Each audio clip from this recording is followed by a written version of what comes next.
You know, I am astonished, and maybe I should be astonished at this point. I am astonished by the people who Donald Trump have stomping for him and his steed. And maybe because it's Donald Trump, that the trough that you can draw from is already somewhat limited, that you end up with people who come out like this. But Jason Miller is still around. For those of you who don't know, Jason Miller is the guy who got a stripper pregnant, and because he didn't necessarily want to deal with the inconvenience of having a baby, at least by court documents, dosed a smoothie to make sure she'll lose that baby. She gets violently ill, has to be hospitalized over this incident, and loses the child. Exactly what, based on court documents, Miller wanted to take place. When this story came out, Miller left CNN and said he was focusing on his family. Yeah, I bet you were. And part and parcel to not wanting to have to deal with the reality of this particular case. He also, weirdly enough, invoked a reporter to try to rebuff the claims. That reporter, after being rebuffed, came back and said this: Jason is referring to me in this tweet. I have not disproven such claims as to say it's inaccurate. The only way to disprove a claim is to definitely prove, or to definitively prove, that Jason was not in the state of Florida during that period. It is indeed accurate that I spoke to two women in Florida who made claims similar to the ones listed in Mrs. Delgado's filing. She's talking about the courtroom filing I just mentioned. That is all I am at liberty to say right now. And to be clear, for the people who have asked me, the two women I spoke to in Florida made these abusive claims against Mr. Miller, which he denied to me directly. No further comment from me on this. Her point is, look, this guy name-checked me.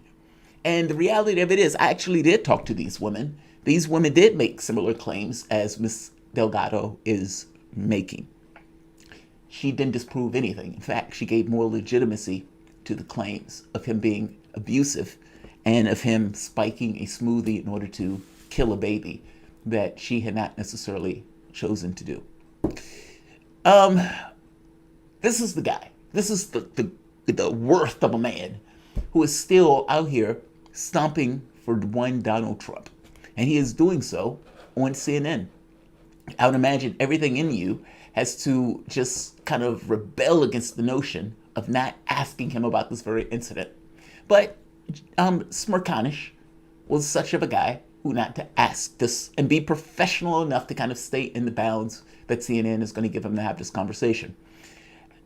He says something that another Democrat had said, that look, the polling is not entirely accurate, that the people who they're asking about this stuff, you're missing a large number of people who will actually get up and go and vote for one Donald Trump, even though those people are not necessarily being seen in the polls themselves. Now, I have made the point that this election is different than the previous election, and that Donald Trump, all things being equal, if nothing changes, is going to lose this election, with Joe Biden being in his basement during the course of the election. Joe Biden will come out, put out a statement here or there, but ultimately Joe Biden doesn't have to do anything. Trump is drowning all on its own. And your job as a candidate is not to throw a drowning man a rope by getting all that much involved in fisticuffs in the election. Now, Trump is looking for every opportunity that he can to make contact. Joe Biden's goal, like a boxer, is to dance and to dance away. That's what he's doing in his basement. Joe Biden can only make his plight worse by saying something that undermines his presidency or undermines his ability to get to the presidency. Now, that's fucking horrendous if you're a lefty and you want to get real things done. Because that means that Joe Biden's typical tenor of go vote for somebody else will be on display as we move through the campaign schedule. You have no ability to move him to the left because from his standpoint, he is already winning in magnitudes and spades. If he wasn't winning in spades, you would have some level of ability to influence him just based on the potential for making him lose. But Donald Trump is that grotesque of a candidate where he's losing all on his own, dealing with the challenges to which incompetence makes him grotesquely unable to grapple with in real, rational terms. Nevertheless, Jason Miller, Trump's guy, is going to try to make the case that these polls are wrong that you guys are tilting the evidence on this stuff and that Trump is in a good position going forward.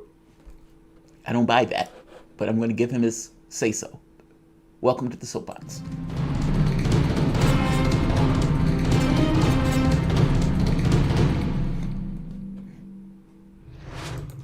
My name is Jamarl Thomas. This is the Progressive Soapbox. Guys, if you dig this content, please like, share, and subscribe. You can always support this content through PayPal and Patreon. So I have been one of these people who have said that, no, I think Trump is going to lose. And whether or not the polling is 15 points in the way that they say, it doesn't have to be 15 points. Even if it's by 4 points, he is going to lose. I've attributed that to the various problems that Trump has just utterly failed to deal with. When Obama was running and there was the hurricane, Obama dealt with that in the way a president is supposed to deal with that. He got kudos from the nation for doing so as he went into the campaign. Chris Christie was even caught with a famous hug or handshake or whatever. But Trump had these difficulties. These could have been a platform by which he excelled going into the next presidency, or which he failed at in going into the next presidential election. And the latter found itself to be more true. So it's not the situation that, viruses happen. Your job as a president is to be able to deal with those things. And he just failed to deal with those things. In the first election in 2016, Donald Trump was a question mark. The public wanted something drastically different. Donald Trump posed as something as drastically different. Hillary Clinton was the status quo candidate. And so the public, who wanted something drastically different, had Trump as a question mark. They went with him. Well, at this point, that question mark is now somewhat of a defined quantity. And in the case of a protest that the public actually agrees with the legitimacy of, and not agreeing with the way the president dealt with it. And also you have the situation with a virus that has killed 140,000 people that is now raging as a direct result of governmental and presidential policy. Not to mention what's taking place in Portland right now, where you have this kind of Gestapo force of border guards that have been commissioned to grab people out in the night. This is fucking insane. And so all of this is taking place right now under Trump. He's not an undefined quantity. So whether or not these polls are of 15 points are right is secondary to the point that the polls are probably right, even if it's not by 15 points. But Jason Miller is going to try to change my mind on that. Let's hear Miller give his argument. Now, first of all, these surveys you talked about that are coming out this week, whether it be the Quinnipiac, which only surveyed 24% Republicans, whether it be the ABC Washington Post poll that had 24%, or even the NBC Wall Street Journal that had 26%, these are either 9 or 7 points off of what the exits showed in both 2018 and 2016. And as we talk about the exits, even CNN's exit polling in 2018, and look, 2018 was a bad year for Republicans, had it at 33. So you're talking about a 27% underrepresentation of Republican voters. The fact of the matter is when you look at polls that are being done that have actual likely voters, not registered voters, so the Rasmussen poll is a good indicator. We do our polling much in the same method. This race is either a tie or a toss-up, no matter how you look at it. President Trump, in our eyes, is well positioned to win this race. He's either leading or tied within the margin of error for every state we need to win to get to 270. And Michael, I'll just say there are a couple other trends that we're noticing in the polling right now. First and foremost, Joe Biden has some real problems with African-American voters. That's why he's up running TV ads all over the country and radio ads in urban markets. The fact of the matter is President Trump is getting 14% with African-Americans, according to Zogby. He's getting 20% according to Rasmussen. There's a massive enthusiasm gap. Recent CNN polling showed that President Trump, 70% of his supporters are supporting him because they like him. Only 37% of Biden supporters are backing him because they actually like him. Nobody wanted Joe Biden to run. Jason, you haven't said this, but I'll just state for the audience, there's been no cherry picking here. We worked awfully hard in the last 48 hours to make sure that we could present a nice cross-section of all of the data. There's nothing out there that says that the president is on the right track. If it were, Brad Parscale wouldn't have been demoted, right? Well, no, I'll push back on that. I think this is putting the key players on our team in position to win. So, for example... Smirkanish is right. There is nothing out there that says that Donald Trump is well positioned to win. And I want to get to the secondary poll that Smerconish is going to eventually bring up. Look, I'm not going to say that what Miller is arguing here is entirely in and of itself wrong. What I will say is that his conclusion is wrong. Just because you can cherry pick certain elements out of the polling that says, hey, this looks good for Trump. The problem is that when you're asking people going beyond just the numbers, meaning going beyond just the numbers of how many people are going to vote for this person or that person, when you get into the real things that matter to people, and you say, hey, what do you think about the economy? What do you think about the environment? What do you think about this or that? Healthcare, for example. Who do you think is better? And people invariably, large numbers, say Biden. Some of those things weren't true before, at the very least on the economy. Meaning the public was giving Donald Trump somewhat of a pass on the issue of the economy because they considered the COVID-19 as being the reason for the economy hitting the skids. Donald Trump took this to mean that the economy was the most important thing, and so he focused entirely on the economy, which misses the point. The public understood that you shut down the economy because of COVID-19. The public is okay with you doing so and approves of such. And it believes that the virus matters more than you trying to upstart the economy, meaning whatever measures you need to take as president to ensure that the public remains whole in dealing with the COVID-19 crisis, you're forgiven. That's basically what the numbers were saying. Now, Trump took this and just says, I'm going to get the economy up and running, missing the point that the public believed that it was more important to keep it shut down in order to lower the numbers for COVID-19. There's a reason why right now, whereas last month it wasn't true, the public looks at Joe Biden as being a better steward of the economy as opposed to Trump. And that number has flipped within the course of just 1 month. Smerconish is going to bring this up to Miller. And Miller is not going to have a good answer for this because the honest answer of it is your guy is incompetent and your guy has failed. Protecting your pocketbook, and we can put it up on the screen. It's Joe Biden by 10. Or if you ask people about the middle class and who is best equipped to help the middle class, I mean, that has to trouble you the most, is my point. You can respond. So the specific numbers you're putting up right now, I'm not able to see, but all of our internal numbers and other public polling that I've seen shows that voters still trust President Trump on the economy. He built the greatest economy in the history of the world, and he's doing it again. And that's in stark contrast to Joe Biden, who wants to take an U-turn and go a different direction. I'd make one point here, Michael, and that's the fact that even though we've seen the right track, wrong track numbers nationally be upside down, this is not a change election. And that's because Americans want the economy that we had before COVID. President Trump... That's unhinged. I'm sorry. That's unhinged. Minimum wage workers can't afford rent any state of the United States. Can't afford it anywhere. Now, what is minimum wage? $7.25 an hour. 42% of workers before COVID-19 hit were making $18,000 a year. There is nowhere you can live making that much money.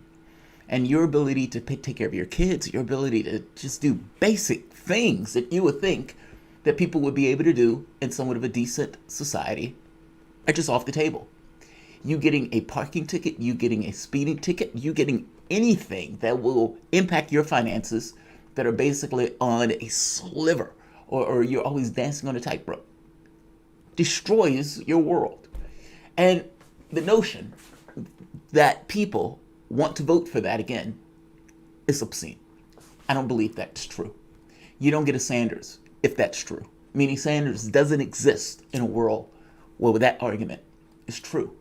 Joe Biden, for example, the argument that they're trying to make is that Joe Biden is basically being pushed by Sanders. They're even putting out little memes like this to try to say that Sanders is the guy behind Joe Biden. I would love for that to be true. In fact, I would probably be backing Joe Biden if indeed that was true. That's not true. Medicare for All has 88% Democratic support, 70% support among the rest of the nation. Joe Biden has told those people to go fuck themselves. So, no, he is not Bernie Sanders. And even putting out the policy that he put out on the climate bill, you have to trust that Joe Biden would do it. Joe Biden is a flagrant liar. and he would say whatever he has to say to get into office. A man that will lie about being part of the civil rights when he had admitted in the 80s that he wasn't, will tell you anything. So no, I don't even believe that. By the same token, it doesn't matter what I believe. The public is looking at Donald Trump, and on issues that they were giving Donald Trump leeway on, they have no longer given him that leeway. And that's, I'm sorry, across the board. Now, whatever numbers he wants to cherry pick by whatever polling agency that he's leading on to give them a particular result, I have no idea. I can only go by the cacophony of polls that are out here that get across one singular point. He is losing this election. Now, whether or not that changes because of the debates or something that happens going forward, I have no idea. It is very possible that there's a U-turn in this, but I got to be honest. Looking at the way it looks now, I don't see it. Joe Biden only needs to coast. It doesn't matter, not entirely anyway, that Joe Biden has the overwhelming majority of people who don't like him that are voting for him entirely because he's not Trump. That hurts in regards to making sure and having enthusiasm for people to go out to the voting polls. I do agree with that point. But this is not a situation where you have a large number of people that's close. Like, it's one thing as if a close election and people don't like the candidate. Well, those people may not get out in the morning, in which case the candidate may lose. But in this case, it doesn't look that way. Donald Trump has just failed, and he needs to grapple with that. And until he could mitigate that in some way, and he is the president, so he has all sorts of powers to be able to do all sorts of things, but it doesn't necessarily look like he's making any kind of U-turns on the policies that he's pushed. It looks like he's doubling down on wrong. And yeah, he's being judged as such. He should be judged as such. And in such a case, Joe Biden doesn't really have to do much of anything. And that's the saddest statement of it all. He doesn't have to make an affirmative case for why he should be in that office. The other guy's just so bad that he just needs to be there. They don't even need to think he's incompetent. They don't even need to think that he's honest, that he's a better person on environment, any of that stuff. They just need somebody who's a stand-in as a default candidate who's not named Trump. And Biden, whose team probably told him the exact same thing, knows it. Like, share, subscribe. Thanks all.